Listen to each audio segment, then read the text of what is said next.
And it's Dane again on camera. One of the things that has been really interesting during this period of transition in our country and locally as well is a lot of time spent on screens and a lot of time doing videos.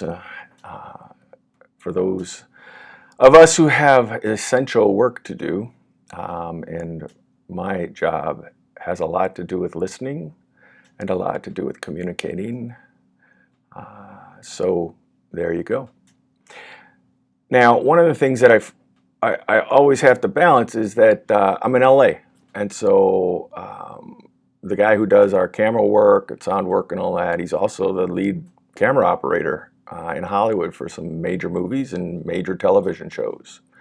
I'm not going to go down a list, but for years he's the lead operator, camera operator for Desperate Housewives, example. And so these videos could be perfect, be better than anything that you've ever seen from a church's standpoint, just maybe have to buy better cameras or better equipment. But in terms of the expertise, bar none, my good friend Rory.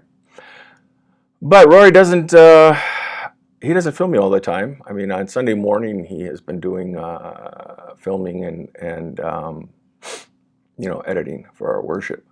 But other than that, I thought, I'm going to learn how to kind of make a little bit of progress. And it's just interesting to me that spending so much time in front of a camera, I mean, more than I have before. I mean, I filmed a 7 or 10-part series back in the 2000s, How to Be a Christian Without Being a Jerk. So I'm used to having camera operators and sound people and all that. That was a great experience. But this day-to-day is a little different. And I can't say that I don't enjoy it, because it gives me an opportunity to spend some time thinking about what's going on in the world and how does the Holy Spirit connect with it.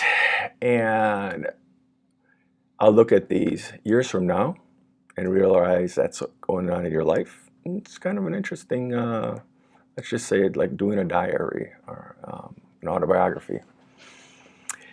I got a kick today. I decided I would make my Facebook page, the cover photo, I guess that's what you call it.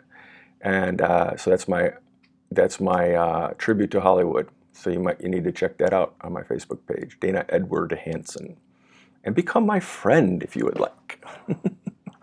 But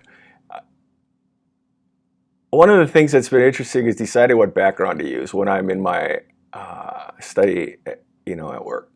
And I've used Grandpa Wall a lot because that's where I just experience so much joy. I'm so glad to be with my grandchildren, and they just bring a sparkle to my eyes. And then I look around, I've got pictures of my children and my wife, and then some really cool reminders of who I am, my identity, not just a son of a father and a mother and a husband and a brother and a father and a grandfather and all those things. But my identity has been passed down through generations, and that's my identity as God's son. And that's my most important identity, that I'm connected to God like this. I've got that chesed love glued together to him. And that got passed down to me. And you can even look into my background and just get a taste of that.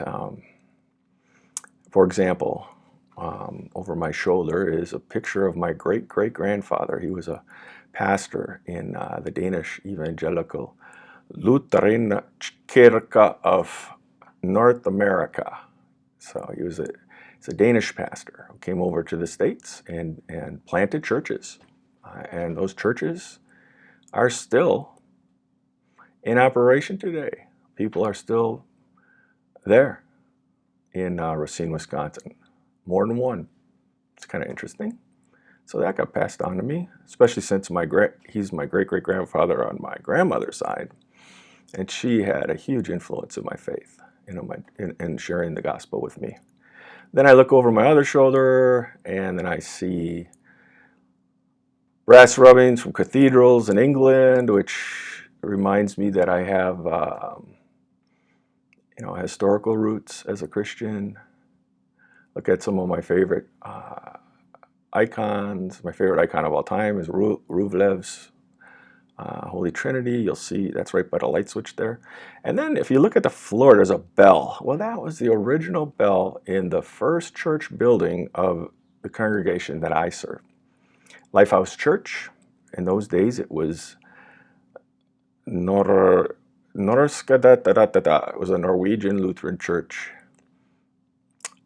And I think of Zelza, and then North Los Angeles, and then Los Angeles, Lutheran Church of Los Angeles, and then it became First Lutheran. And